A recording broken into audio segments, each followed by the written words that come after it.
তো সরকার সাহেব আপনার সাথে আমার বাঁধবে লড়াই। আমি গ্রামে ছিলাম এই ঈদে, 5 দিন ছিলাম। 5 দিনের নামে নাম মাত্র মূল্য হলো কারেন্ট এসেছে।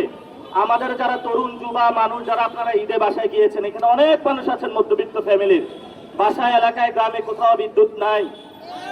কয়েকদিন আগে শুনলাম তারা নাকি পারমাণবিক বিদ্যুৎ চুল্লি উদযাপন করেছে। সেটা নিয়ে সরকার যেভাবে সবার কাছে ঘুরে ঘুরে বেরিয়ে যে হাসিনা উদ্বোধন করে দিয়ে গিয়েছে, আমি এখন এখান থেকে ফসল তুলব। যাক, এখন তো জনগণকে কিছু দেখাতে পারবো। তাহলে ভাই আপনি আবার কেন বিদ্যুতের দামটা বাড়াইলেন? এই জন্য আমরা সরকারকে বলবো, যিনি প্রতিমন্ত্রী রয়েছেন অমিত, যাকে রিনিউয়েবল এনার্জি সেক্টরের দায়িত্ব দেওয়া হয়েছে, এবং যিনি পূর্ণমন্ত্রী রয়েছেন টুকু, এই দুইটা ব্যক্তি জ্বালানি সংকট বাংলাদেশে তারা প্রতিহত করতে ব্যর্থ, এবং জ্বালানি সংকট যে নিরসন, দুইজন মন্ত্রী ব্যর্থ। জনাব তারেক রহমান, যদি জনগণের লাঘব এবং জনগণকে সংকট থেকে মুক্তি দিতে চান, এই ব্যর্থ দুটো মন্ত্রীকে সরিয়ে দেন।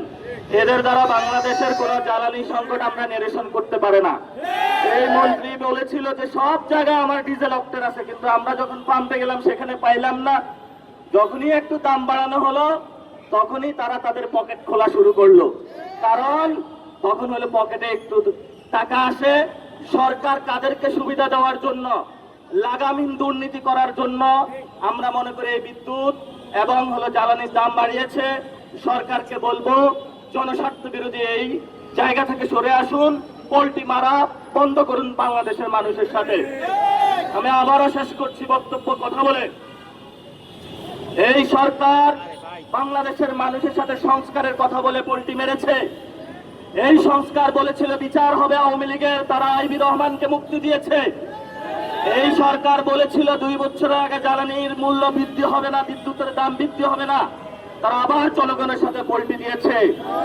আমরা স্পষ্টতা আজকে এই প্রোগ্রাম থেকে বলতে চাই, এই সরকার হলো পোল্ট্রিবাদ সরকার বা পোল্ট্রি মারা সরকার।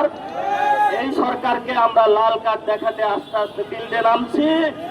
ভবিষ্যতে জনগণের দৌড়ানি তারা খাবে, এবং 200 সিট নিয়েও পার পাবেন না। শেখ হাসিনার সিট আরো বেশি ছিল, শেখ হাসিনার দাদা বাবুও ছিল, আপনাদের দাদা বাবু নাই, আর এত সিটও বেশি পান নাই। শেখ হাসিনার আরো অনেক বড় বড় কত কিছু ছিল।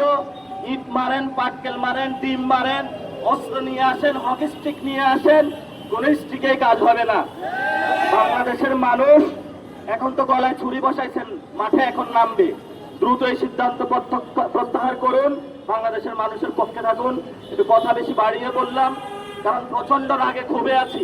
বাসায় যেয়ে ঘুমাইতে পারি না, বিদ্যুৎ নাই। গ্রামে দেখে গিয়েছি, আবারই পাম্পে যায় তেলের দাম বৃদ্ধি, অক্সিজেনের দাম বৃদ্ধি, আবারই এখন বিদ্যুতের দাম বৃদ্ধি, এলপিজি গ্যাসের দাম বৃদ্ধি, বাজারে যা নিত্য পণ্যের দাম বৃদ্ধি। তো আমরা যাবোটা কোথায় মাননীয় সরকার সাহেব? ধৈর্যের একটা সীমা আছে, সরকার ধৈর্যের সীমার উপরে চলে যাচ্ছে সরকার। লেভেল নামিয়ে আসুন, বেশি বাড়াবাড়ি ওরা ভালো না। অনেক বেশি বাড়তেছেন, অনেক বেশি উঠতেছেন, অত বেশি বাড়াবাড়ি ভালো না। মানুষের কথা চিন্তা করে সিদ্ধান্ত নেন।